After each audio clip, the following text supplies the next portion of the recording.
Ya. Pablo, tiene que llegarte el premio. Te ganaste una copia de la película. En excelente resolución.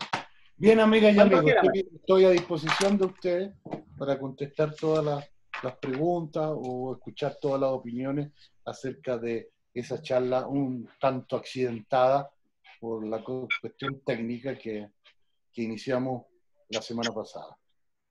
Adelante, por favor.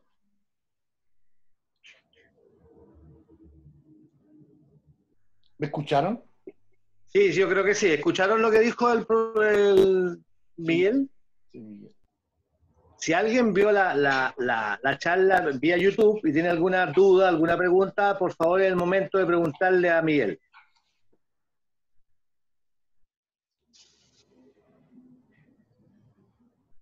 Hablamos ese día de cómo hacer tu película o cómo se construye realmente un relato cinematográfico a mi juicio. Este fue el asunto principal de la conversación. Y pues estaba esperando ahora que este mismo día se iba a hacer la segunda parte, pero no se pudo realizar por los problemas técnicos. Entonces la subimos a Sí. través de internet, la grabamos con Mito Malderrama y la enviamos. Está en YouTube, sí. Y ahora estábamos intentando hacer la segunda parte, porque por las razones técnicas la tuvimos que cortar y hacer en dos sesiones.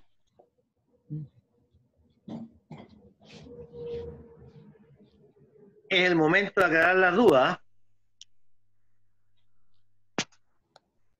Yo creo que Pablo había visto esa charla porque me escribió, ¿no? Pablo, ¿estás por ahí? No escucho ni la respiración de nadie, así que Pablo, no. Pero están escuchando, ¿no? ahí sí, te escuchamos. Yo ¿Quién soy habló, Bernardo. Bernardo? Yo soy Bernardo Menz. Ya, Hola, Peño, perfecto. ¿cómo estás? Bien, bien. Qué Pero me bueno, parece que los otros parece que no están escuchando, ¿eh? me da la impresión. Don Jorge, ¿usted escucha? Ahí hay una pregunta, Miguel. Sandra pregunta, ¿cuando el clímax y el desenlace se juntan es por decisión del director?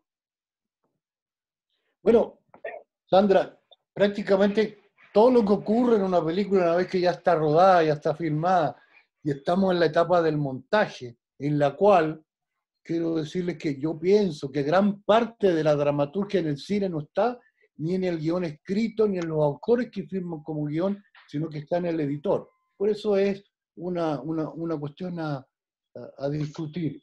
En realidad la define el director. La define el director apoyado en sus instrumentos y colaboradores, como es en este caso el editor. Pero la verdad es que una vez que la película está rodada, y de allí entonces el director elige su editor, que es algo realmente fundamental de la cual depende la película. Mucho de las discusiones con los productores no es solamente por el reparto, actores o actrices, sino es solamente casi siempre con el editor, porque es una pieza fundamental del poder narrativo. Si tu editor no está contigo, puede aparecer una película distinta, diferente, y hay muchos casos en que los directores no han reconocido la obra en pantalla. Han dicho, esta no es mi película, porque fue editada de una manera distinta a como él la pensó. Y a mí me ocurrió. El recurso del método, una película de coproducción mexicano-francesa, cubana, y la versión que se dio en el Festival de Cannes, en la representación oficial, dura, mi versión, 3 horas 50. Y la versión que se presentó comercialmente en París fue de 2 horas 45. Y la versión que presentó el productor mexicano en España duraba 1 hora. Entonces yo dije, esa, y se llamaba El Dictador, ni siquiera el recurso del método. Y dije, esa película me quitan inmediatamente el nombre mi nombre de los créditos, de los títulos. No es mi película. Claro, era otra edición. Por eso existe a veces que ustedes han visto lo que se llama, dicen, edición del autor, en la cual a muchos autores de cine, mucho en la historia del cine se ha producido esto, y después los directores que han tenido la oportunidad de recoger sus materiales han organizado entonces la versión definitiva de la película, que ya no es comercial, pero sí queda en la historia. Si hay algo que no te quedó claro, por favor, insiste.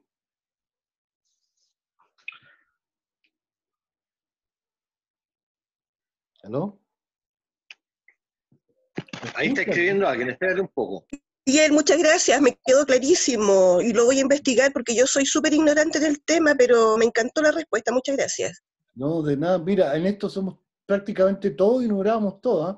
Porque el cine, y ahora está cambiando de una manera muy, pero muy rápida, ¿eh? Pero esta es la lucha constante, antes lo quiero decir, y es una pregunta muy interesante y muy importante, es decir, la lucha permanente de los directores es mantener la autoría sobre lo que han filmado, y eso no ha cambiado, no ha variado, ¿eh? El poder de los productores a veces es destructivo. He visto muchas películas que los productores han destruido a través de una edición final que no corresponde ni a ninguna estructura dramática, sino a caprichos de ellos, porque han pensado que es más comercial el filme. Miguel, yo te quiero hacer una pregunta. Perdón. No, termina, Sandra. Sí, quería saber si, insisto con esto de mi ignorancia, ¿el editor forma parte del equipo del productor, del equipo de la producción? Bueno, es un punto en que el editor debería ser del equipo del director, pero no siempre es así. Porque, sobre todo en las coproducciones. Coproducciones dividen artificialmente las cosas, es decir, por ejemplo, si una coproducción, vamos a suponer, con Chile, Alemania, Australia, vamos a poner en forma.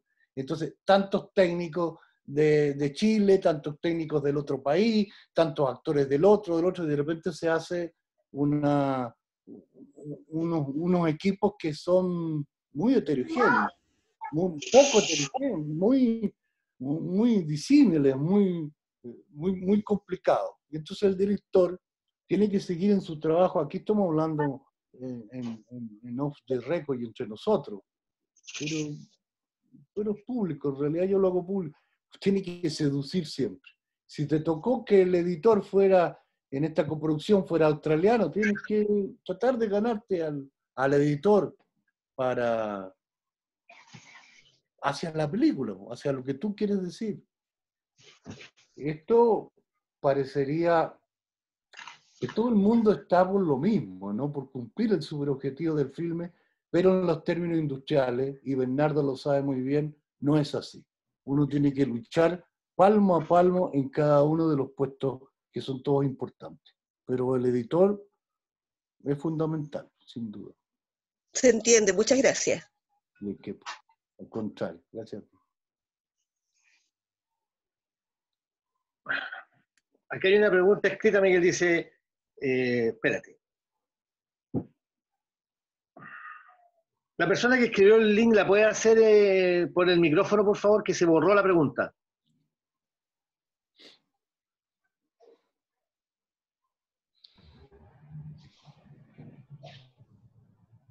Miguel, a mí me gustaría preguntarte algo acerca de lo que acabas de decir. ¿Eso ocurre más en el formato de cine industrial que en el formato de un cine más de autor latinoamericano o europeo? ¿O se da más en el cine de autor?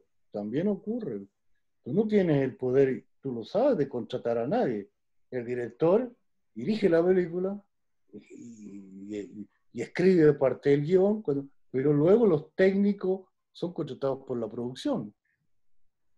Entonces, pues eso puede ocurrir en cualquiera de los formatos. A veces el formato industrial puede ser más permeable a los deseos del director incluso, que el formato del llamado cine de autor. Es muy variable. Javier pregunta, ¿Cómo es en el caso tuyo de tus películas el manejo del corte final?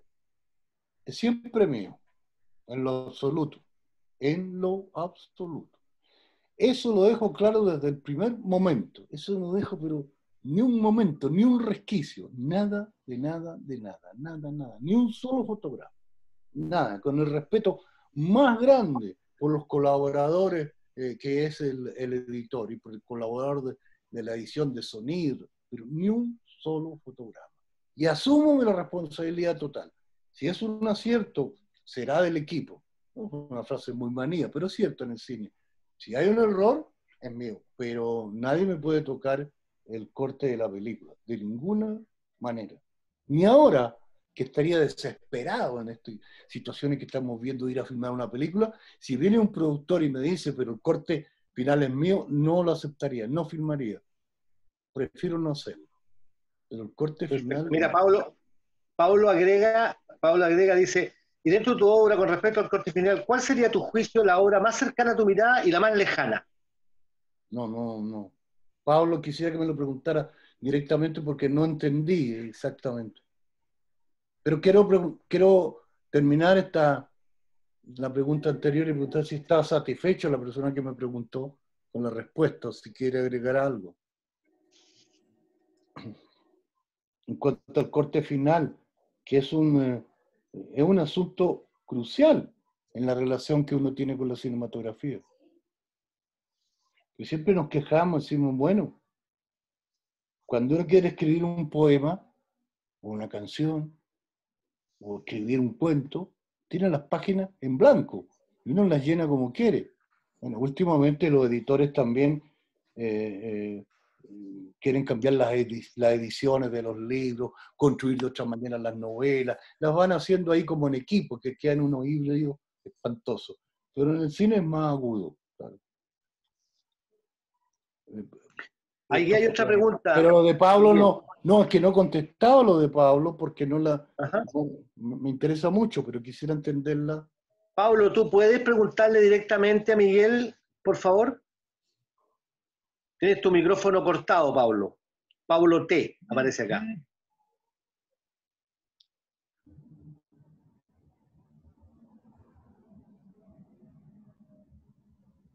No, por alguna razón no se conecta, Miguel. Qué lástima, pero entonces, ¿puedes repetir la pregunta?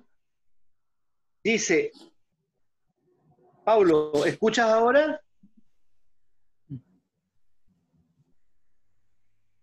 La pregunta dice, saludos Miguel, gracias por la charla, consulto.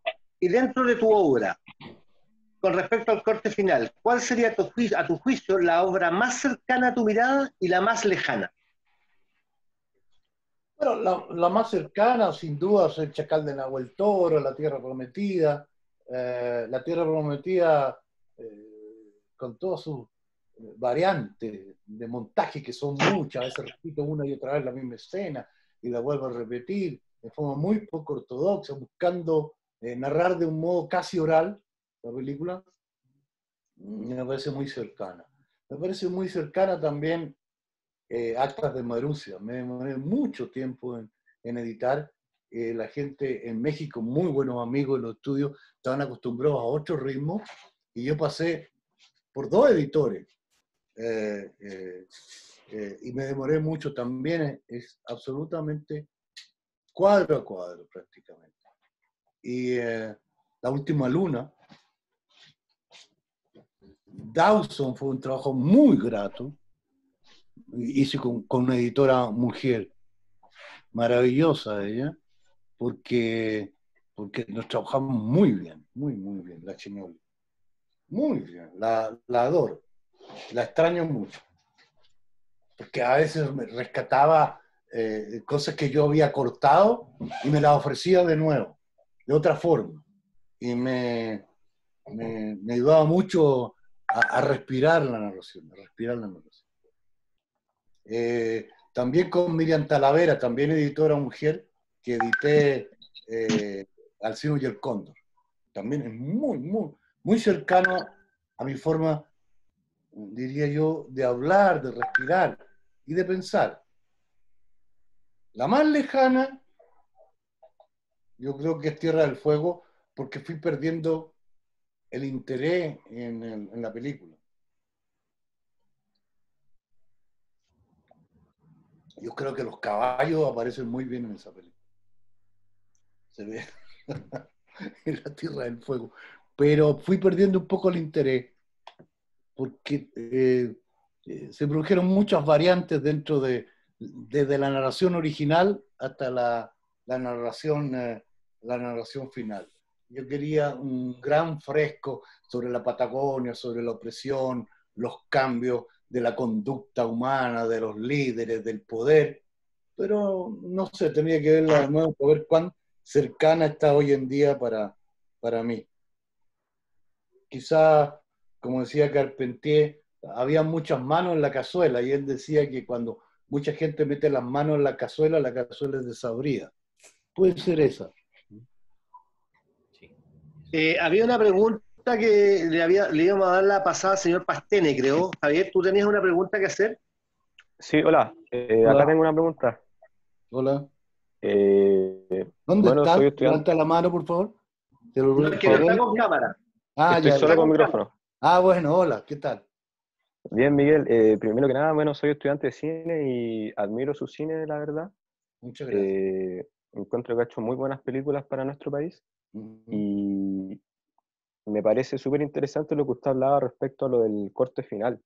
Y me hace recordar, por ejemplo, que Scorsese siempre ha trabajado con la misma editora, po.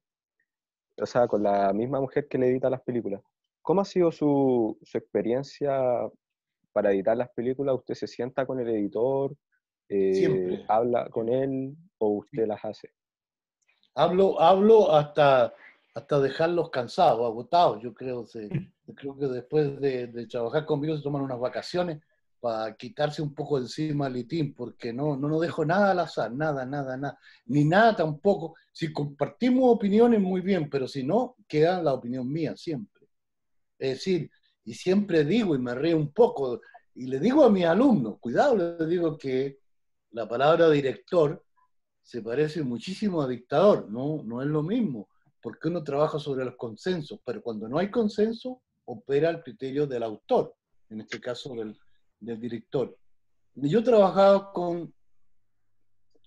realmente con excelentes editores, que tengo un gran cariño y un gran respeto. En primer lugar, Fernando Belé, con el cual fue mi maestro, y yo edité mi primer cortometraje. Y fíjense que ese primer corto duraba 40 o 45 minutos, y cuando la mostré fue un desastre total, absoluto, y entonces, bueno, Fernando Belet había sido el director de fotografía y se acercó al final de la proyección, en la cual mis maestros y todo me dijeron, bueno, fallaste, hay que hacerlo de nuevo, qué sé yo, esas cosas que siempre y a veces se dicen, yo trato de evitarlo con mis alumnos, decirlo, y entonces él me dijo, vamos a trabajar de nuevo, olvídese de lo que vimos y trabajemos de nuevo. Bueno, el resultado fue un corto de 8 minutos, de 45 quedó en 8 minutos, y es un corto que yo amo y me siento muy orgulloso de haberlo filmado. Corto en blanco y negro, 8 minutos, en el 64.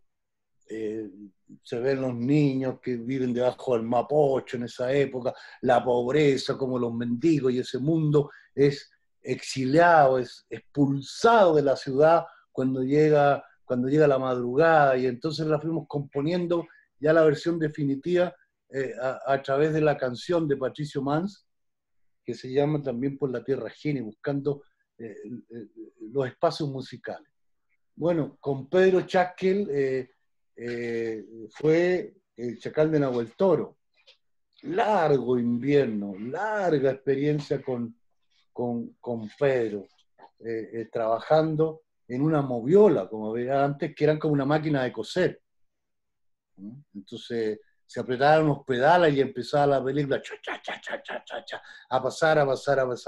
Y a veces llegamos casi a niveles de pesadilla y de insomnio, porque trabajábamos en la calle Teatino, en el cuarto piso donde estaba Cine Experimental, y era un frío que ustedes no se pueden imaginar. Pero yo recuerdo que ese el pasar de la película, que iban en los engranajes, me dio el ritmo del final de la película. Cuando están todos reunidos, los presos están arriba en las celdas, mirando, escuchando, un tren que no está en imagen, que pasa muy lejano, un hombre que camina rodeado de gente y un cura que va rezando, un hombre que se peina, deja la peineta, unos gendarmes que entran tratando de ser silenciosos con las zapatillas. Recuerdo el sonido de las zapatillas, y todo ese mundo se reflejaba en esta especie de engranaje de la maquinaria de la moviola, y eso recuerdo que era como una respiración interior de los últimos minutos que vivía José del Carmen Valenzuela Torres. Bueno, con Pedro Chasquel fue una experiencia realmente increíble. Ahí tengo que contarles algo después sobre la edición. Yo, el rollo último de la película, cuando la película se estaba proyectando en el Festival de Viña, tenía un rollo más. Y en ese momento, cuando sacan el cuerpo de José del Carmen Valenzuela Torres del lugar del fusilamiento, yo me di cuenta que ahí terminaba la película. Y entonces salí de la sala y corrí hacia donde estaban las proyectoras. Y le dije al proyector, un hombre joven, pero me recuerdo mucho que me miró muy asombrado, pensé que estaba loco. Ya, corte, le dije. Ahí termina la película, córtela, si no, la palanca la bajo yo. Y cortamos ahí y después el último rollo lo destruí, lo boté.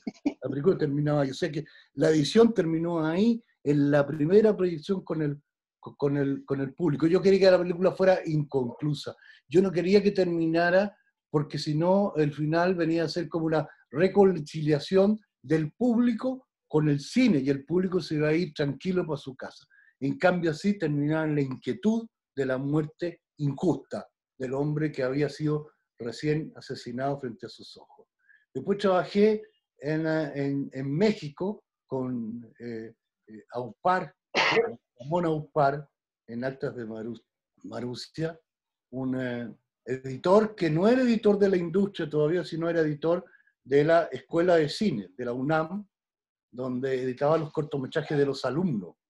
Y entonces yo logré con el sindicato negociar mucho, hasta que aceptaron que Ramón fuese mi editor, y no otra persona de apellido Valenzuela, que también está en los créditos, me parece. Sí, porque les dieron el Ariel y tuvieron que dar 2 Arieles, a lo mejor. Entonces, con él monté, digamos, lo que se llama el corte largo. Luego di por concluida la edición, y entonces comencé con el joven editor de la universidad. Y con él concluí el trabajo a gusto mío, como yo quería. Era muy difícil en el otro sistema, porque decía, ¿por qué cortarlo si está tan bien filmado? Porque de partida todo debe estar bien filmado, por alguna parte hay que cortar, ¿no? O sea, es necesario para dar el ritmo a las películas. Pero Ramón Aupar lo recuerdo con mucho, mucho cariño. Luego en el recurso del método también estuvo Ramón, pero luego participó una editora francesa muy conocida, muy famosa, que es la editora de las películas de Costa Gabra. Pero finalmente la volví a revirar de nuevo con la versión mía con Ramón Aupar. Y luego en Cuba edité 2 veces con un editor fabuloso, que falleció hace poco, gran amigo, Nelson Rodríguez, que también ha sido el editor de las películas de Humberto Solá y editor de las películas de Gutiérrez Alea, de Titón, y otros directores cubanos, por supuesto. Y ahí con él edité La Tierra Prometida y también La Viuda de Montiel. Y luego lo que ha sido Bedelet, ¿no? Rodolfo Bedelet, que editamos La Última Luna, y que también fue el editor de los Náufragos, una película que se ha visto muy poco en Chile y que seguramente es de mis películas preferidas. Es una película Ahí se puso de acuerdo todo el mundo, a la izquierda y la derecha. O sea, desde el Mercurio al Siglo la trataron muy mal la película. Hubo creo que 4.000 espectadores. Se presentó en el Festival de Cannes, en la Certain Regard, y fue una película que hablaba del Chile del inicio de lo que llamamos la Concertación. Y el punto de vista parece que era muy amargo, muy duro, cosa que hoy día la realidad, yo creo que esa película, Los Náufragos, es una película que es como si estaba filmada hoy día. En fin, grandes experiencias con importantes editores, que son artistas y dramaturgos. La última pieza de la narrativa, pero que es la primera en definitiva, porque eso es lo que entra al final del proceso, pero es con el que producimos el producto final. Miguel, hay una pregunta, disculpa que te interrumpa, hay una pregunta de Pilar Fernández y después de Héctor Cabañas, que están a la espera. Tengo también un recuerdo muy especial de Del Rey, con quien edité Sandino. ¿Y por qué? Además de que editamos Sandino durante un tiempo largo, porque eran 4 capítulos para televisión y una película de 2 horas para el cine, es porque él había sido también editor de Buñuel. Entonces, aparte de eso, teníamos charlas fantásticas y fascinantes sobre cómo era trabajar con Don Luis, que es uno de los cineastas que más amo en mi vida de cineasta. Pilar, ¿quieres hacerle la pregunta a Miguel ahora? ¿Ahí me escuchas? Sí, perfecto. Muy bien. Sí, hola.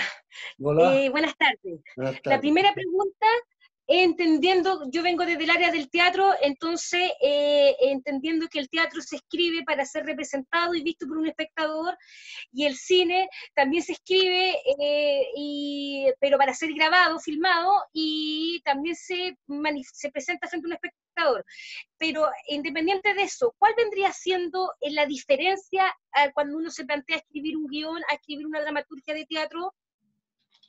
Mire, el principio es el mismo, ¿eh? Es el conflicto y la acción dramática, y el teatro en esto es excepcional, porque usted sabe muy bien, si hay un personaje que tiene una necesidad y un deseo, lo tiene que cumplir, se va a enfrentar a un obstáculo con un antagonista, van a chocar ambos y de ahí van a hacer la acción dramática, y en ese sentido, de Esquilo a Sófocles, a Arthur Miller, a Alejandro Sivikin, o a cualquier guionista de cine, Tonino Guerras, lo saben exactamente que así se da inicio a la acción. Entonces, en un principio, desde el punto de vista de la dramaturgia, es prácticamente igual. O sea, si usted ve, por ejemplo, Evo Wolf, un dramaturgo chileno que ha sido, es muy importante, y que escribe una obra de teatro, Flores de Papel, que parece que esa sí ocurriera hoy día, cuando bajan la gente, los desamparados, desde los cerros bajan hasta la ciudad y se empiezan a tomar las ciudades, ¿no? Y es el principio de la mecánica dramática, es la gente que invade y llegan a estos lugares, a esas casas, ¿no? A esos sitios, y se enfrentan con los que la defienden. Bueno, usted va a volver a ver repetido esta situación de conflicto prácticamente en las películas, cualquiera de las películas que me pueda señalar, o cualquier obra de teatro. En el teatro no existe ninguna posibilidad que exista el teatro, y usted lo sabe, sin acción dramática. Por supuesto. No hay, ¿ah? Porque tendría que pararse los actores frente al escenario y no hacer nada. Y esto, usted sabe, cuando dos personajes están de acuerdo, no hay dialéctica. Por tanto, no hay fuerzas que se opongan, no hay acción, no hay teatro. Y tampoco cine. Entiendo. ¿Aló? Y quiero la segunda pregunta. Sí. Mire, usted en el video dijo que cuando usted dirigía era uno con el actor, ¿no es cierto? Así Sí. como el pintor con sus pinceles. Sí. Entonces, a mí me pasa que, por ejemplo, cuando yo escribo, lo escribo con todo, escribo con la música, escribo, también yo ya veo la luz como la necesito para tal escena. Entonces yo me pregunté a mí misma, me dije, usted cuando escribe el guión, también lo escribe, porque siento que uno... cuando uno lo escribe también es como uno con la música. Entonces siento que uno es con la música, con la luz, con el actor, como con todo. Eso es como la pregunta, si también lo hace ya pensar, ya teniendo en su cabeza la música, ya Bueno. teniendo clara la iluminación para cada escena, o eso se lo deja a alguien. No se lo dejo a nadie. Pero sí lo comparto. Sí lo comparto. En el cine es necesario compartirlo, ¿no? Yo le confieso algo, yo partí escribiendo teatro, ¿no? O sea, yo fui a la escuela de teatro y la primera obra que escribí fue El hombre de la estrella, que se presentó en un festival de teatro universitario, ganó el festival, y luego La mariposa bajo el zapato, y luego Lo dijo Isabel, y cantidad de obras de teatro. Y cuando escribo un guión o escribo teatro, o escribía una novela, si no tengo claro el ambiente, la atmósfera, el lugar donde ocurre, dónde ocurre, y cómo y cuándo ocurre, no puedo escribir.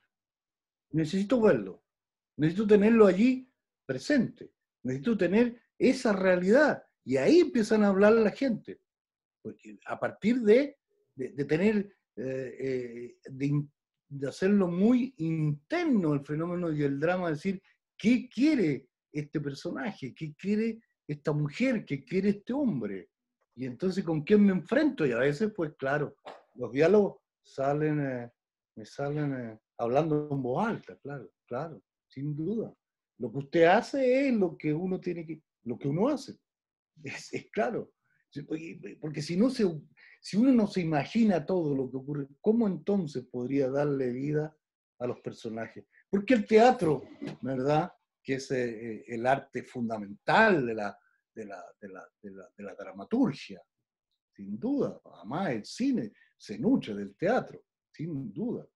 El teatro, si usted no se lo imagina con la música, con la luz, es decir, con las pequeñas descripciones del teatro, porque son importantísimas. La luz de la mañana penetra por la ventana.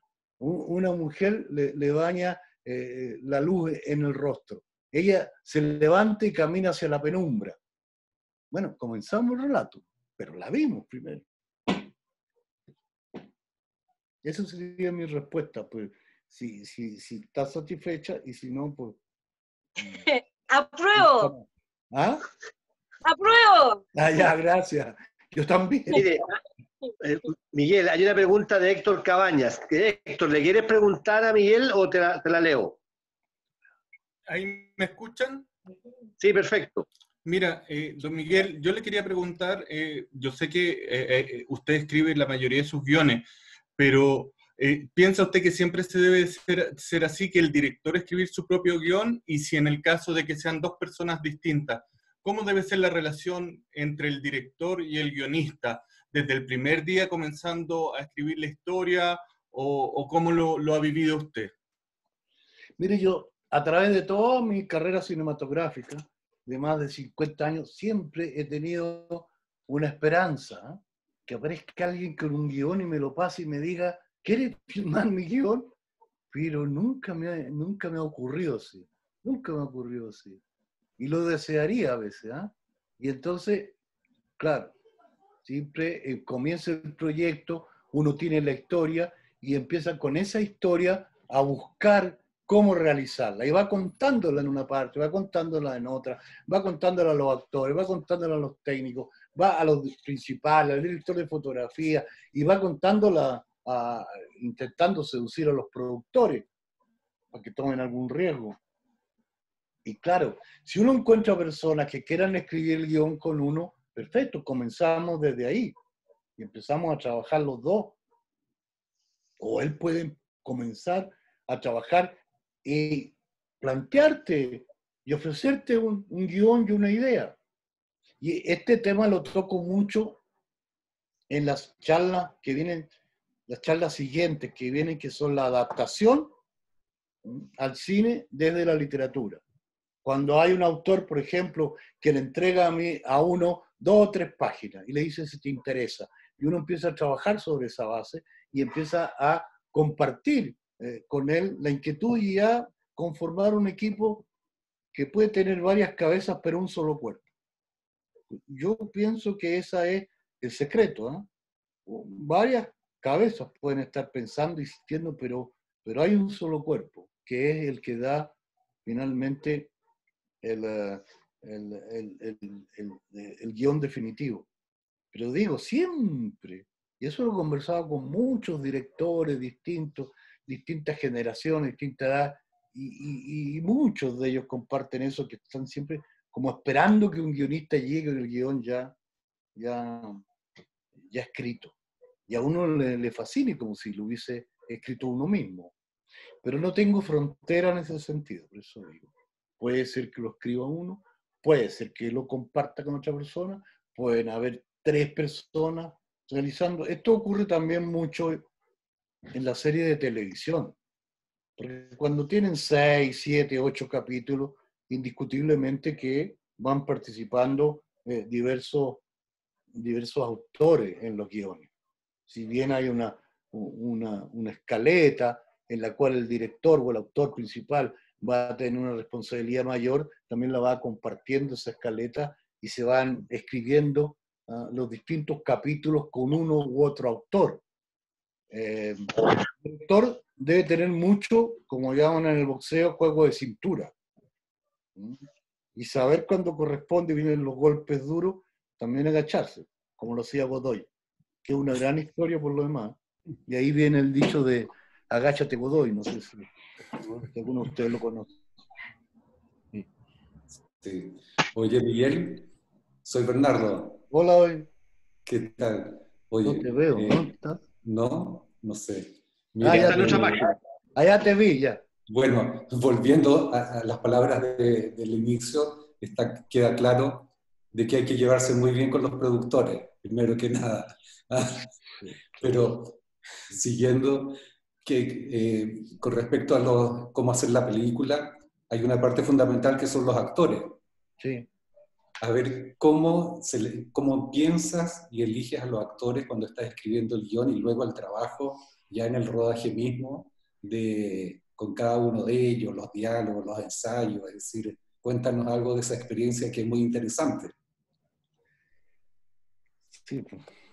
El ideal, pienso yo, que cuando uno escribe en una película así personal, autoral, el ideal sería tener en mente a los actores que van a interpretar los personajes centrales. Ese sería el ideal. Esas son las experiencias, las mejores experiencias a mi juicio. Uno escribe y piensa en el actor. Por ejemplo, sin duda en el Chacal de Nahuel Toro estaba presente Villagra, y estaba presente Chanda Román, y estaba presente Luis Alarcón, Marcelo Romo. Estaban todos esos actores porque era natural. Eran actores de teatro, hacíamos teatro juntos, hacíamos televisión juntos y estábamos pensando en proyectos que íbamos a realizar juntos y por lo tanto estaban ahí y eran muy cercanos. Pero claro, también cuando ya están escritos los guiones uno comienza a buscar a los actores que tengan las características que le parecen apropiadas para interpretar distintos los personajes. Y a veces no corresponden físicamente, a veces son un poco diferentes y el trabajo es que conversando, discutiendo con ellos y hablando, llegar a también modificar el guión en relación a las características de los actores, porque un actor vivo, un personaje vivo, en pantalla sabemos que es el que le da vida al cine, sin lugar a duda.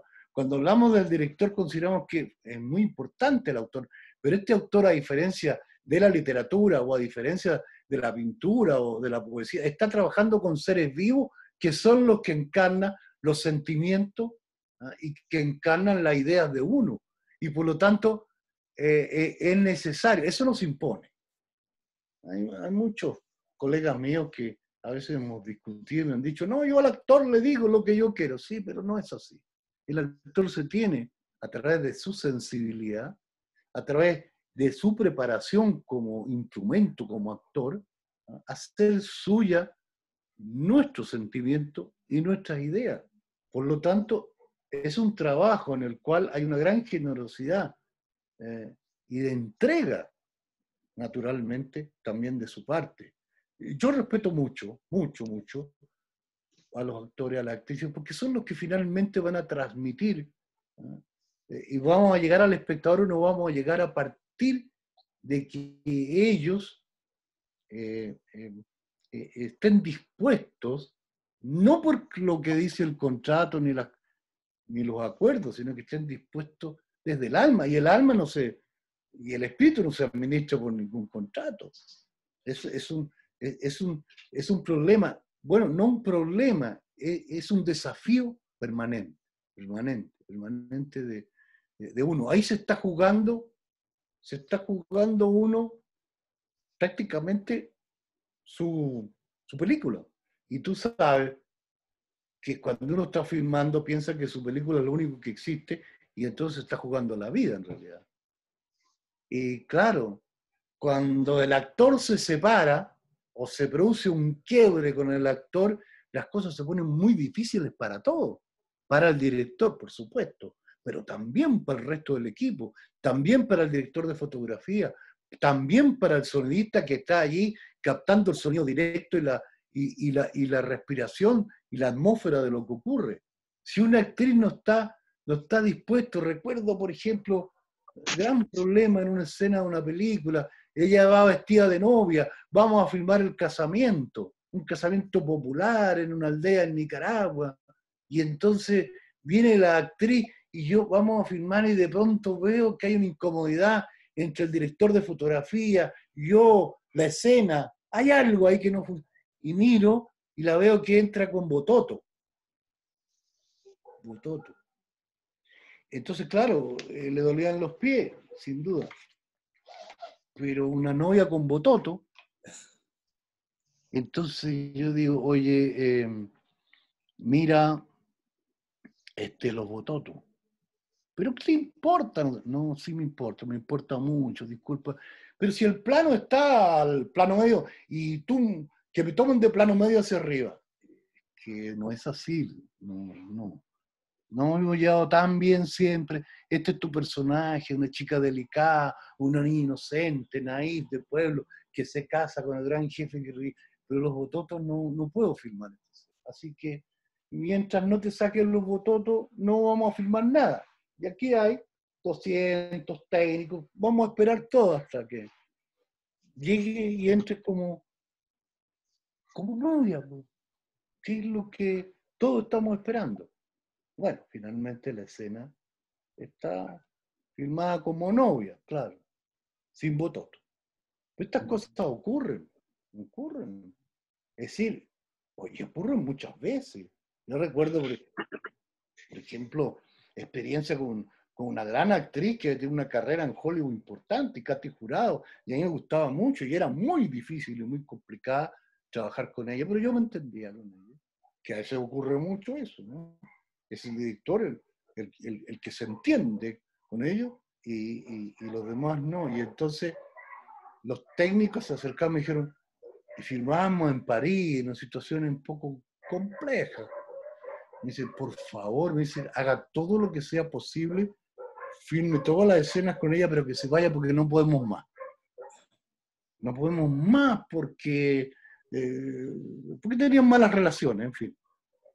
Entonces yo la llamo y le pedí al director de fotografía, Ricardo Aronovich, gran amigo, gran director de fotografía, que por favor en cámara pusieran un lente 9, 10, 18. Y le dije, le pedí a una persona que se pusiera a lo lejos en una ventana. Y la llamé a ella y le dije, mire por la cámara, por favor. Miró, ¿qué ve? Dice un monito por allá chiquitito. Bueno, le digo, ¿usted se acuerda de los grandes primeros planos que yo hago con usted, la intensidad y sus ojos? Sí, me dice. Entonces digo, bueno, si usted se sigue portando de esta manera, le vamos a poner este lente. Se va a ver así, chiquitito. y si no, seguimos trabajando como siempre. Pues. Elija usted, pues. Y le di un piñiscón en el traste, le dije, pa' adentro. Lo hizo magnífico. No sé si ahora estas cosas se pueden hacer, ¿eh? Con, no sé.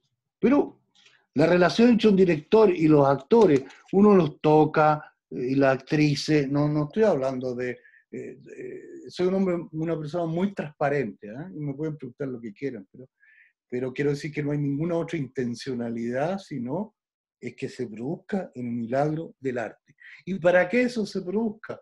Todos tenemos que poner lo mejor de nosotros mismos, pero de verdad, en serio, desde adentro, adentro, adentro, adentro. ¿Eh? No que un director de mal humor ahí con los actores. No funciona, no camina. Igual que con la persona que va a hacer el dolly. La cámara va en el dolly, el carrito está sobre los rieles, la cámara se tiene que detener en un momento cuando el actor se detiene, tiene que avanzar cuando el actor avanza, y el hombre, el dolista, tiene que aprenderse prácticamente los diálogos para saber dónde y cómo. Y hay una sensibilidad distinta. No es solamente un gesto mecánico. Para mí el ideal es que hasta la última persona que está en el set sepa de qué se trata, lo que estamos filmando, y esté comprometido emocionalmente con lo que estamos haciendo. E incluso, por ejemplo, en Actas de Marusia, donde el campo siempre está lleno de polvo, y los actores, las actrices están envueltas por el polvo de la pampa del norte, ese polvo amarillo, ese que lo atraganta uno en la garganta. Estamos filmando en México, en Chihuahua, entonces el polvo, por supuesto, que es natural en la pampa, aquí era completamente artificial. Sí, pero la gente, los obreros de cine, que tiraban el polvo, tenían que tirarlo con cierta delicadeza, no tapar completamente la cámara ni la imagen, sino ir haciéndolo acorde con lo que estaba ocurriendo. Entonces había que trabajar con ellos también, ¿no? Y en ese sentido, y por supuesto siguiendo las técnicas del monólogo interior y de lo que plantea Stanislavski, de hacer suyo los sentimientos y de traspasar emociones también con lo que en cine, en el cine industrial se llama malamente los extras, o sea, los extras. Extra es algo que más o menos sobra, ¿no? Pero que en el cine de autor, cualquier persona que esté en el campo es absolutamente imprescindible. Entonces te toca hablar con unas personas y decirle, mire, hagamos cuenta, vivamos, ¿no? En el sentido de los principios que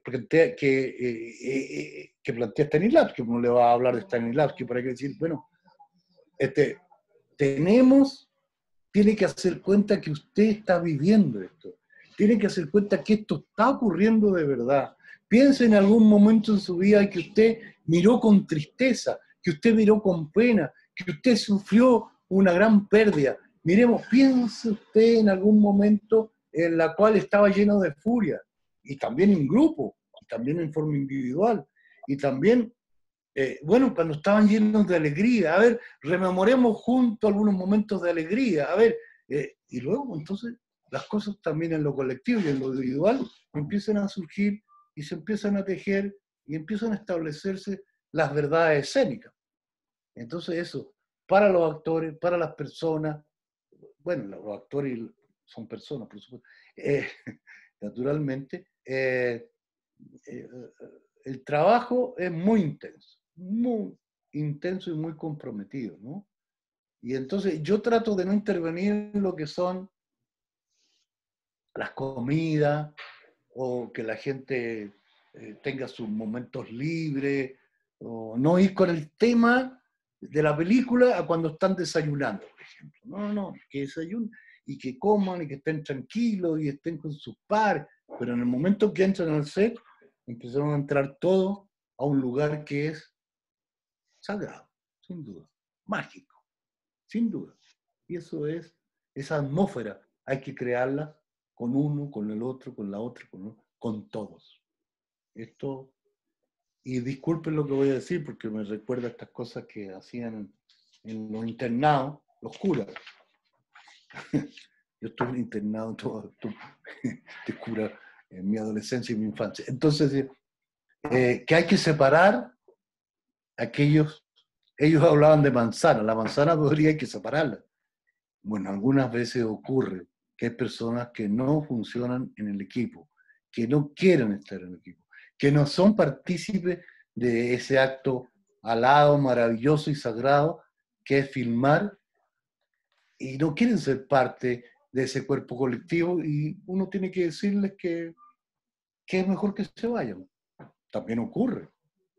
Son momentos duros, son momentos dolorosos muchas veces, pero necesarios tener las decisiones muy claras, porque aquí lo que importa y es fundamental es la obra. Eso. Se entrega la vida, los sentimientos, la respiración, todo por la obra. Todo. ¿Por qué estamos pensando en algo que es superior a nosotros? El público.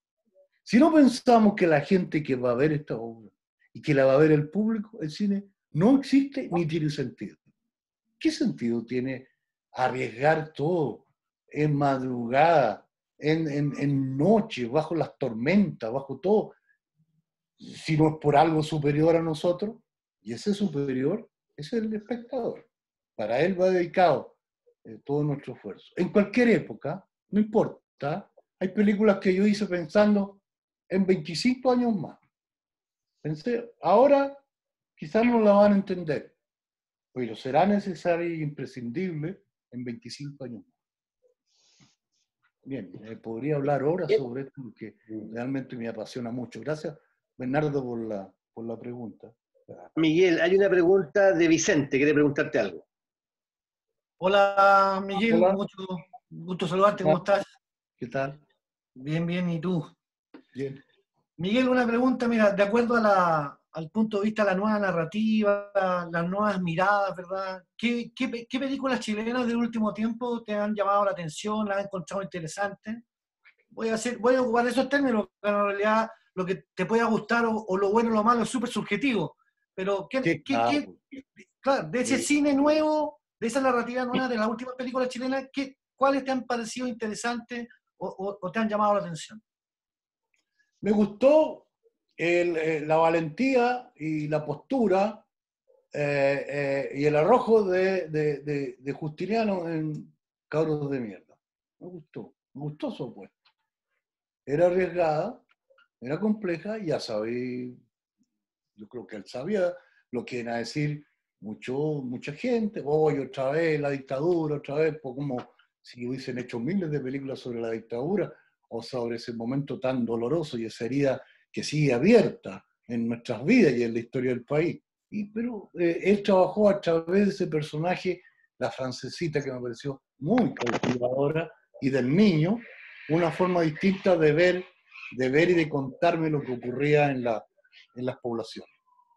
Me gustó porque encontré allí el Justiniano de su primera película, y el Justiniano de Caluga Aumenta, que es una película que es la actitud de los personajes de Caluga Aumenta es podrían estar en la Plaza Italia o la Plaza de la Dignidad en este momento, esos personajes. Es decir, cuando Justiniano aprieta el ojo, cuando Justiniano se agarra el corazón, le sale algo muy profundo que tiene que ver con nuestra sociedad. Es un autor importante, a mi juicio. Me gustaron momentos, decayó, sí, la película completa, creo que de una gran audacia y hazaña también. La última película, ¿no? Esta que los personajes andan por la Patagonia buscándose de alguna manera, no sé si es la Patagonia, pero Antes del amanecer. Antes del amanecer en Chiloé. Sí, te estaba cortando. Sí, me gustó ese juego con la naturaleza, me encantó mucho eso.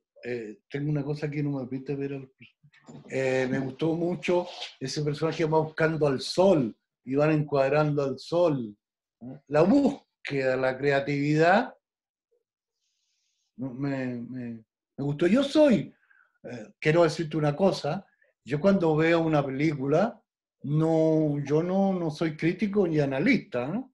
Yo veo la película y me gusta mucho el cine desde que vi la primera película en mi vida, cuando tenía como 3 años, en las faldas en el jardín de mi abuelo, en su falda, y abuelita en realidad, nunca le dije abuela, y cuando veo las películas me dejo llevar por lo que me está entregando el director y el autor, y no hago juicio, ¿no? Entonces, pues, me gustó esas películas que hablan de los seres humanos y que ponen en el centro de la narrativa a los personajes, sobre todo los personajes desamparados, los que de alguna manera andan buscando un destino, andan buscando encontrarse en un país de tantos desencuentros como el nuestro, en un país que cuando aparentemente armonizamos en la sociedad se rompe todo y comienza todo de nuevo, una y otra vez, en ciclos que son interruptos, en ciclos que no son la continuación del anterior, porque nada se cierra, todo se abre en una especie de espirales que son trágicas. Me gustan esos personajes desolados y esos personajes poco estructurados. En realidad, mire qué contradicción, porque yo hablaba en la charla de las estructuras dramáticas, pero yo creo que las estructuras hay que mantenerlas firmes para destruirlas, ¿no? Yo creo que el autor finalmente se lidera, pero eso tiene que ver con la idiosincrasia propiamente tal de los personajes. Si quiere concretar más, o sea, Sí, decirme algo más sobre la pregunta. Sí, en ese sentido yo te quería preguntar si Una Mujer Fantástica o Gloria te gustaron como películas. ¿Qué encontraste ahí que era... Me respondiste un poco, pero quería preguntarte básicamente por esas dos películas. No. En realidad no, Lelio a mí me gusta Navidad, me gusta mucho. Navidad. Y de Lelio me gustan otras películas y unos momentos de La Mujer Fantástica. Te digo, yo no. Es más, tengo una guerra personal contra los críticos porque me parece que sirven para muy poco, orientan muy mal, cuentan la película y cuentan lo que ellos quieren y cuentan lo que a ellos les gusta. Entonces yo pienso de que estas opciones que presentan los directores me parecen muy importantes, muy interesantes. Gloria, hay una gran actuación femenina, pero quizás la película no me toca mucho, lo diría así, para no estar en esto de que me gusta o no me gusta, no me toca mucho, quizás porque los hechos que ocurren o suceden no captaron mi interés principal, diría eso. Pero reconozco en Lelio un autor importante y me gustó también la película del terremoto con el preso que hace Luis Dubó. Sí. ¿Ah? El año del tigre. Sí, me gustó el tigre. El Tato Dubó, sí. Sí, el Tato Dubó. Interesante. Claro, sí, porque él es también, el actor es parte de la dramaturgia en el cine, ¿eh? Y entonces Dubó le da ese relieve, es una escultura moviéndose allí en el cuadro y uno le cree o no le cree, pero normalmente hay algunos actores que le creen, y este es uno de ellos. Y la otra pregunta... Si no hablo bien de él, se no. Lucho Dubó es una persona que se entrega con alma y le aporta mucho al director. Sí, un actor muy pasional, Sí, de mucha pasión. Aporta mucho él, porque entrega sus vivencias con gran generosidad. Lo otro que te quería preguntar tiene más que ver un poco más del punto de vista a lo mejor de la producción, y eso es que lo que nos falta como cine chileno en la parte de la distribución y la promoción de nuestras películas y de nuestras obras. Seré muy claro en eso, pero lo vengo diciendo desde que empecé a hacer cine. Si no hay cuota de pantalla que le dé al cine chileno su espacio en la sala, nunca tendremos la posibilidad de expresarnos con libertad, con la libertad que se necesita, con la diversidad que se necesita. Voy más, El cine se hace en Santiago, las productoras están en Santiago. ¿Y qué pasa con las provincias? ¿Qué pasa con este país lleno de rincones que no tienen la posibilidad de expresarse? Porque no tienen posibilidades económicas, porque el cine, como es un arte industrial, en lo creativo podemos ser auténticos y tener nuestra propia voz. Pero en la técnica la tenemos que traer de otros lugares. No hacemos cámara, no tenemos tecnología. Pero bueno, pero la otra parte, que es la voz, pero para que esa voz exista, tiene que llegar al público. Es un escándalo, queridos amigas y amigos, de que el cine chileno tenga 500 espectadores en la sala, tengan 300, tengan 1000, tengan 1500, tengan 2000, y las películas hacen una curva que es totalmente artificial. Película que gana concurso, en Chile gana fondo, va a un festival en Europa, clase A, clase B, me da lo mismo. Allá los organizadores de los festivales piden determinado producto. El cine chileno, por lo tanto, como no tiene espectadores en Chile, responde a los gustos de lo que está ocurriendo en Europa. Y entonces, estos curadores de los festivales internacionales, que son curadores que tienen un interés ideológico, no nos engañemos, tanto de Europa como de Estados Unidos y de cualquier centro de producción, en relación a las cinematografías como las nuestras, que son las más pobres, pero las más libres, quieren dominarlo, lo han logrado hacerlo. De tal manera que también, no me excluyo, hemos ido abandonando el público de Chile. Y eso el público de Chile, además, apresado en las cadenas de distribución y exhibición que no corresponden en nada a los intereses del arte y la cultura chilena, pues le dan unos días a las películas, y a ver si aguantan una semana, y a ver si aguantan un poquito más. Pero ¿qué ocurre entonces con lo que es la cuota, nuestro derecho a existir en las pantallas cinematográficas de nuestro país? ¿Qué ocurre, por ejemplo, en Argentina? Ocurre que tienen cuota de pantalla. Ocurre que hay películas que son los mayores éxitos de público en Argentina, en su propio país. Y por lo tanto tienen la fuerza también de salir hacia el exterior. Por supuesto, hay que ser universal, pero no hay que olvidar la aldea. Y ahí somos, pues.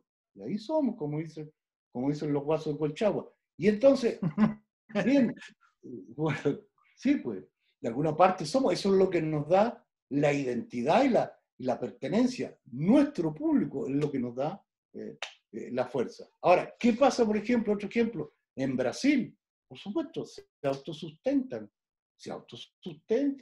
realizando películas. ¿Qué ocurre en México? ¿Cuántas películas se hacen hoy día en México con las nuevas leyes? Que parece que hay algunas nubes por ahí, pero hasta hoy, ¿qué ha ocurrido? Pues se duplicó, se triplicó la producción nacional. ¿Qué pasa en Europa? Se lo he dicho a mis colegas cineastas una y otra vez. Salieron a la calle cuando vino esto de los compromisos internacionales a luchar por la exclusividad de la cultura.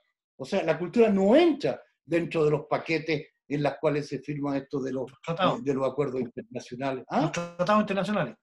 Bueno, por eso, no entran en Europa. Y por eso que España tiene una producción, y por eso que Francia la sigue teniendo, y por eso, no estoy hablando de este momento, Italia la sigue teniendo. La televisión se comprometió con su cinematografía. Pero ¿han visto ustedes algo más escandaloso que la televisión chilena, por Dios? Cuando de la noche a la mañana le están diciendo a la gente, porque es lo único que le importa, compre, compre, compre, compre, compre. Compra hoy, te bajamos el precio. Esto, carne, es escandalosa, es grosera, es ridículo. Es un insulto permanente desde la mañana a la noche a todo el país y a toda la cultura nacional. ¿Qué ocurre? Gerentes por aquí, gerentes por allá, gerentes. Y no tengo ningún problema en decir gentuzas que no tienen ningún interés en la cultura, ningún interés en la creación, ningún interés. Obligan a los actores a hacer esto, a hacer el otro. Actrices que tienen talento, sin duda. Yo hablo del amo, no hablo del esclavo. No voy a juzgar a quién está bajo la férula de los dictadores de la televisión. La televisión en Chile nació universitaria. El presidente de la época, un conservador como Jorge Alessandro Rodríguez, dijo, esto es tan importante que no se la puedo entregar a los comerciantes. Y entregó Universidad Católica, Universidad de Chile. Hoy ni la Universidad de Chile tiene canal de televisión, ni tampoco la Universidad Católica tiene canal de televisión. Son canales comerciales. Y entonces, fíjese usted que a mí me indigna mucho esto, porque digo, las grandes protestas sociales, cómo manipulan la noticia, cómo manipulan la conducta de la gente joven, cómo manipulan la conducta de las mujeres, cómo manipulan todo en definitiva. Pareciera ser que de repente dan una señal, un guiño, que están con el interés masivo del público, pero luego ese guiño se convierte en mueca, porque todo lo llevan a las aguas de su interés, que es vender, vender, vender. Los bancos. Letrita chica, tanto así que después se ponen unas letras para que uno las lea y nadie las puede leer en este mundo, porque todo es una farsa y es un control ideológico. Mientras nosotros no le arrebatemos las pretendidas tablas de la ley a esa gente que tiene el poder, no va a haber un movimiento ideológico libre. ¿Qué ocurre? Pero esto no solamente, esto que estoy diciendo yo, no solamente lo digo por la derecha, lo digo también por la izquierda. No hay ninguna conciencia en la gente de la política para pensar que esto, que es la televisión, el púlpito, lo que era el púlpito anteriormente, la ideología, la idea y sentimientos, se puedan entregar de esta manera. Tenemos un tal o más de nuestra alma entregada, el país entregado. ¿Cuáles son las prioridades de nuestro país? ¿Qué sabemos hoy día? Yo he decidido que no miro más las cosas de la información, por ejemplo, de lo que es la pandemia. ¿Por qué? Que la cambian todos los días, como quieren, como les da la gana. Incluso la quieren aprovechar realizando programas y proyectos de tercera categoría, que de última categoría, no hay conflicto, no hay drama, no hay historia, no hay nada, aprovechándose de el momento que estamos viviendo, ¿no? Bueno, ustedes me pueden decir, más o menos la televisión es así en todas partes, pero no en Inglaterra, pero no en Italia.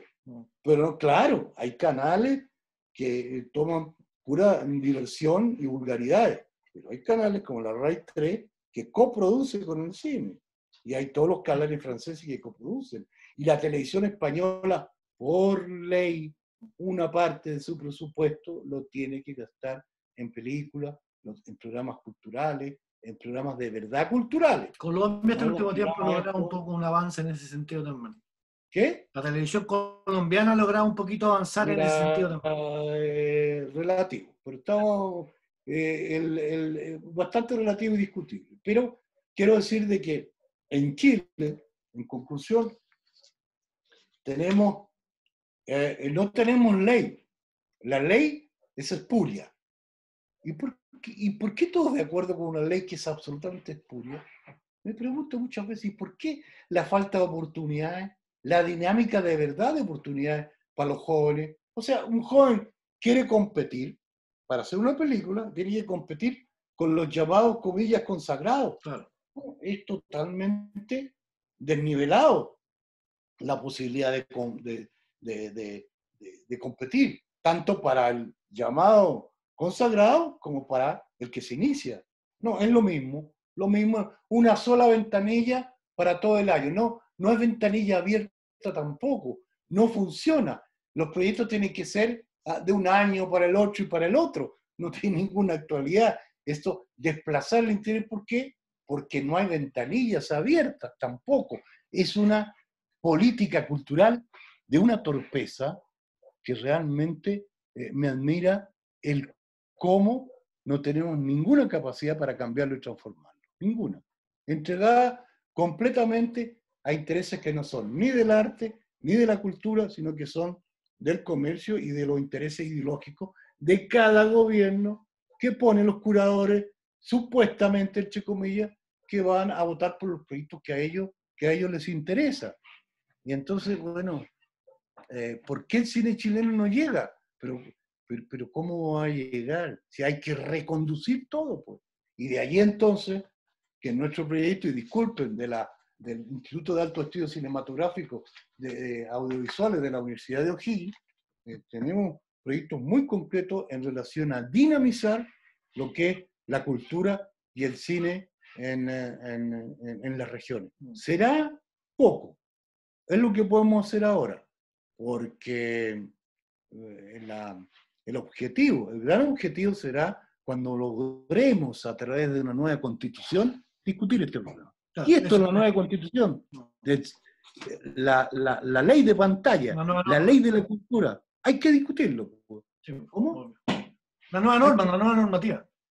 ¿Cómo? Una nueva. Por supuesto.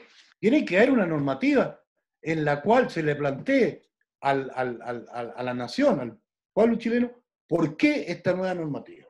Y por qué la televisión tiene que cumplir un papel dentro de la formación de nuestra identidad y de nuestro verdadero proyecto cultural.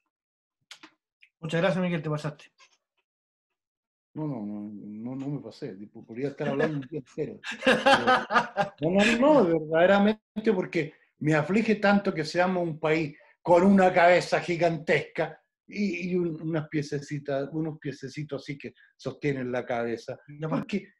Porque los rincones del país, la grandeza de un país que huye por todas partes en su creatividad. Bueno, si Neruda es de Parral, y Gabriela Mistral es del norte, Coloane es del sur, todos los terminan todos en Santiago. ¿Qué vamos a hacer? ¿Un cine de puro corazón de cemento? Pero si tampoco el público sabe en definitiva. ¿Por qué lo rechaza? ¿Por qué no le interesa? ¿Por qué? Pues hay una cosa que dijo Kubrick, ¿no? Yo le perdono todo al cine, dijo, menos ser aburrido. También esta transformación es desde la estructura a lo individual.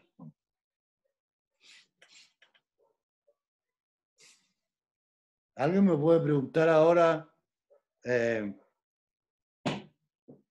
pienso de las nuevas películas? No me preguntan. En realidad,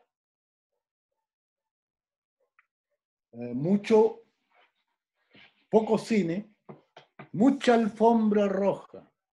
Pisemos nuevamente las alfombras de la tierra, del pasto, de nuestra verdadera geografía.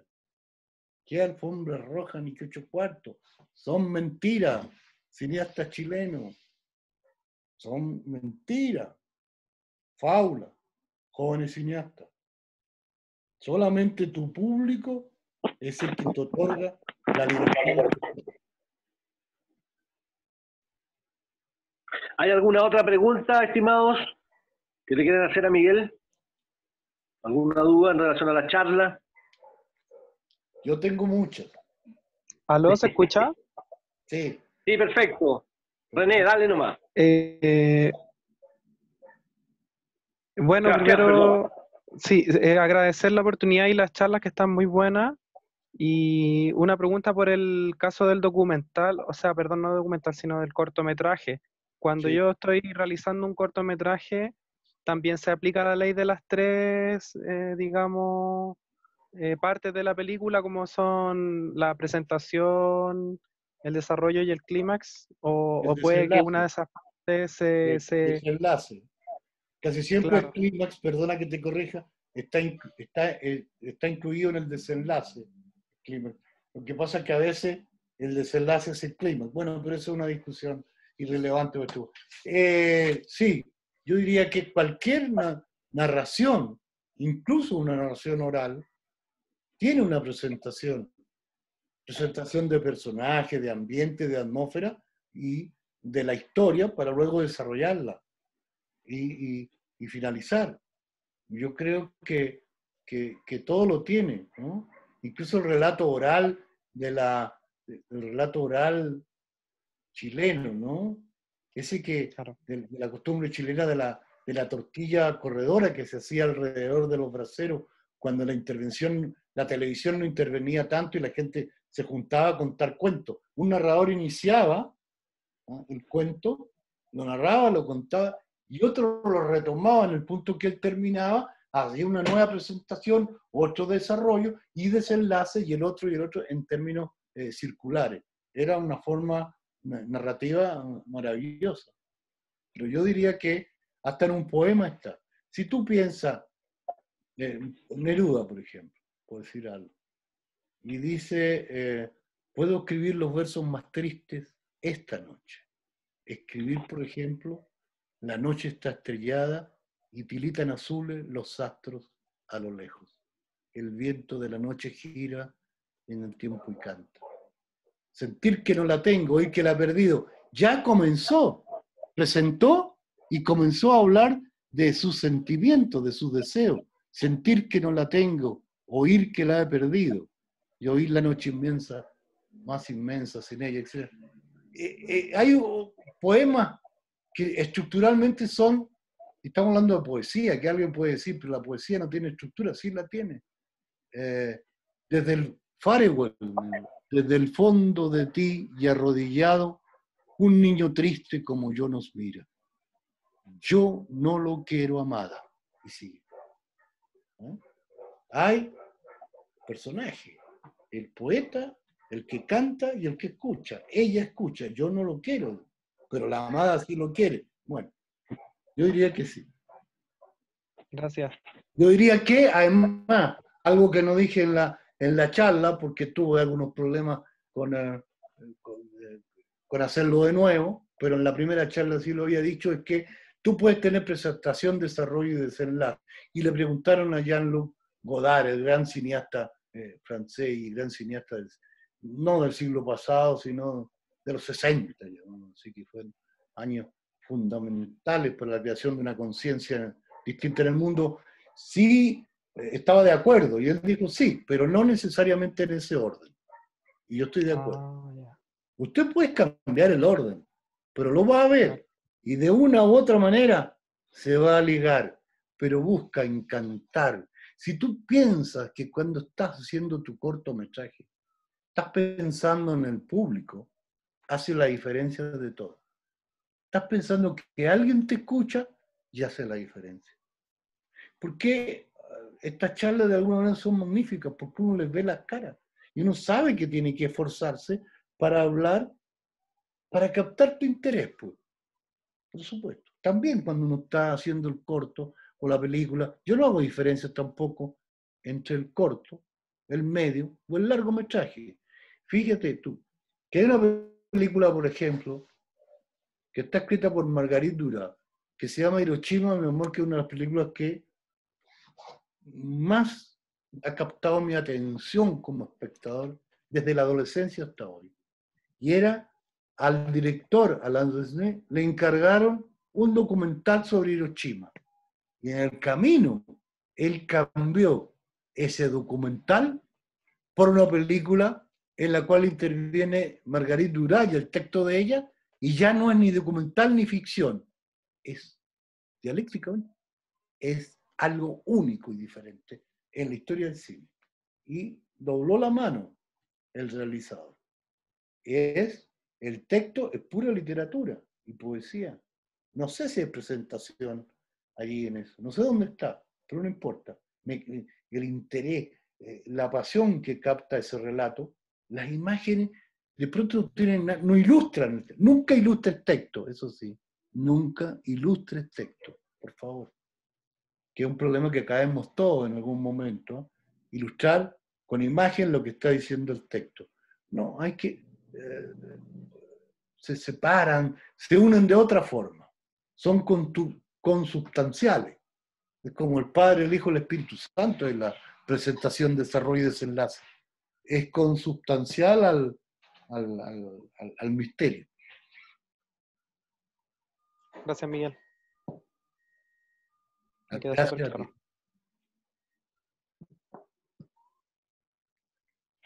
Bueno, ¿hay alguna otra pregunta, estimados, que quieran hacerle a Miguel? Aprovechemos.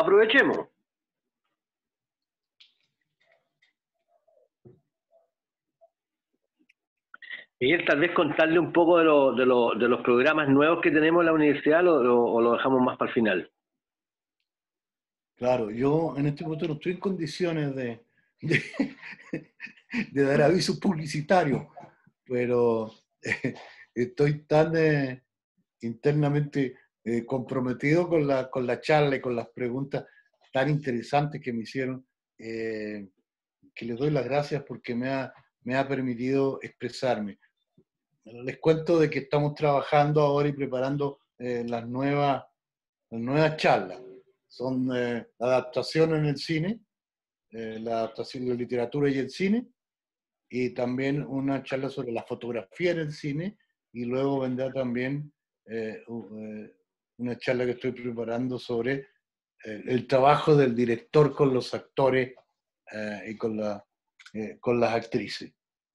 Y estos serán para hacer,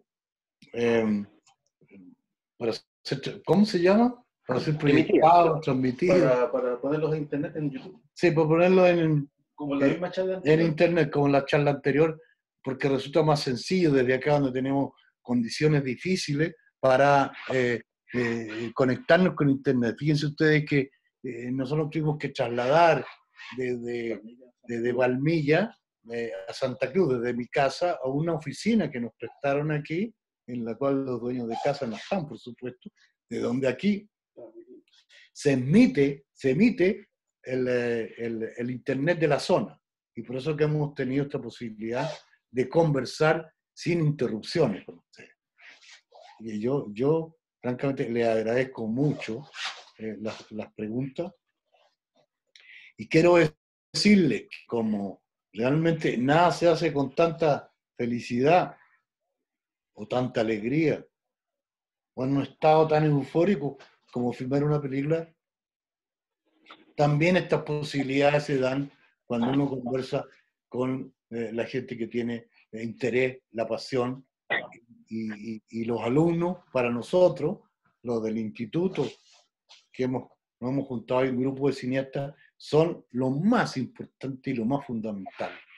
Y queremos llamarlos permanentemente a que ahora con el internet se posibilita abrirse a mayor cantidad de gente que se inscriba en los diplomados, en el magíster, porque ya no tienen que, estamos cambiando todo a que no sea presencial y a que sea por internet, pero al mismo tiempo abrirnos a los cursos por esta vía para ampliar y darle posibilidades a más gente de distintos lugares de Chile a participar en esto tan apasionante que es la creación y la formación de un nuevo cineasta, mujer o hombre, claro. Tal vez avisar, Miguel, que como tú tienes la posibilidad de hacer estas otras charlas, tal vez las podemos emitir igual, porque este sistema permite que uno emita la charla aunque esté grabada y después abrir el paso a la discusión. Eso lo podríamos hacer para que se dé en el mismo momento. Sí, claro. No, pero ahora sí lo podemos hacer. Tú sabes que la otra vez hicimos lo imposible y no pudimos hacerlo, por eso ahora cambiamos y vamos a hacerlo en el mismo momento, evidente. Eso se puede hacer. Muy bien. Bueno, ¿hay alguna otra pregunta? Yo tengo una acá. ¿Sí? ¿Quién? Yo acá, Javier, estoy con puro micrófono. Javier, dale. Quizá una pregunta un tanto personal, Miguel. Si bien usted habló de mantener un relato y una estructura clásica en las películas, ¿cuál es su opinión respecto al cine que rompe un poco eso, como David Lynch, Fincher, Jodorowsky, que aluden más a los sueños y a la cosa onírica? Bueno, pero los sueños tienen absolutamente, son autores que me gustan mucho, cada uno se quiere. Y para despejar cualquier duda,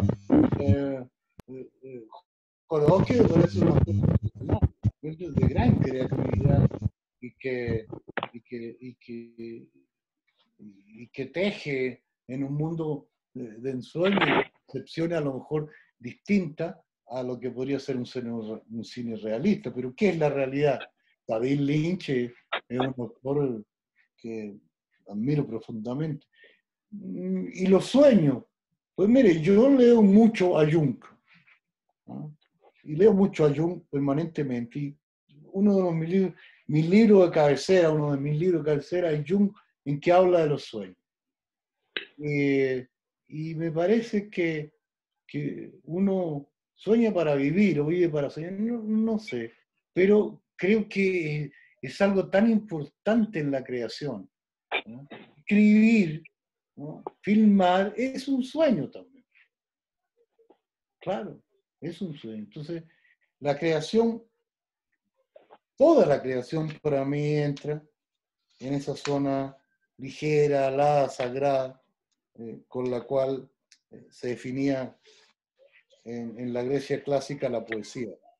Todo lo que contiene parte del espíritu del hombre, ya sea en mediometraje, ya sea en corto, ya sea una fotografía, una pintura, todo me apasiona y me hace muy feliz cuando logro encontrarme con ese mundo que se me propone. No tengo frontera, en ningún sentido, ni con autores, ni con estilos, ni con nada. No, yo tengo una manera de narrar, pero siempre digo, no le quiero enseñar a nadie mi manera de narrar. Quiero que la gente entienda, las personas, comprendan que hay leyes y hay estructuras que si quieren las respetan. Si no, no. Por supuesto que no. Sí depende de uno. Pero que a veces conviene, ¿no? Respetarla. Yo debo mucho a mí, por decirlo, a mi forma de narrar, a profesores que eran muy modestos. Yo recuerdo, por ejemplo, mi profesor de construcción dramática en la Escuela de Teatro de la Universidad de Chile. Enrique Gajardo se llamaba y era oriundo de Chillán. Un hombre que siempre usaba anteojos oscuros. Era como siempre estuviera protegido por una máscara. Y explicaba lo que era la construcción dramática. Y sus mejores clases era cuando nos encontrábamos en los bares, después de las 10, 11 de la noche, y él tenía 5 o 6 minutos que eran brillantes, que no los tenía en el aula, pero sí los tenía ahí en el bar después de unos buenos tintos para adentro. Y nunca me olvido de esto, es decir, mira, si no hay conflicto, no hay movimiento dramático, no hay acción dramática, no hay teatro, no hay cine, por ejemplo. Pero, por ejemplo, un autor, gran amigo mío, desde la juventud, desde la adolescencia, nos decidimos a meternos al cine juntos, hicimos teatro juntos y todo lo demás, televisión juntos, Raúl Ruiz, mi querido y extrañable hermano que ya no está físicamente, plantea una diferente forma de hacer cine. Y es absolutamente admirable y respetable. Él habla de los movimientos y de los ejes secundarios y otros planteamientos teóricos. Y me parecen admirables, respetables y atendibles, por supuesto. Yo quiero decir que en el arte no hay frontera. Todo es posible, siempre y cuando seamos auténticos y nos crean. Porque siempre hay, en el triángulo está el autor, la obra, el tercero, el público. Tienen que creernos. No sé si ahora, no sé si mañana, no sé si en el futuro, pero este es el riesgo que toma todo creador.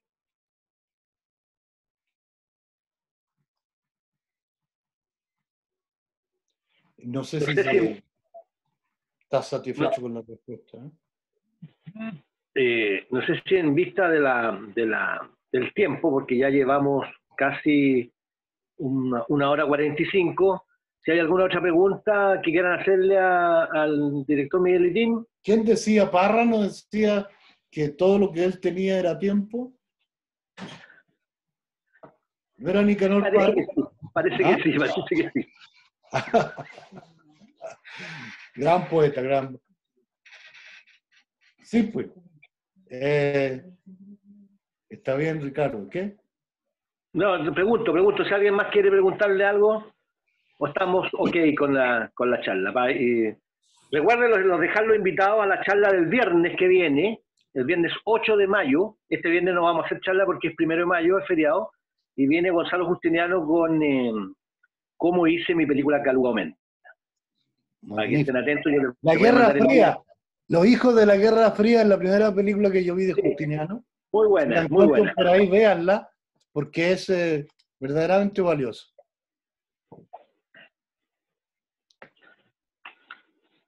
Bien. Ya. Gracias a todos y gracias, pues nos vemos en la próxima charla. Un placer, muchas gracias por venir.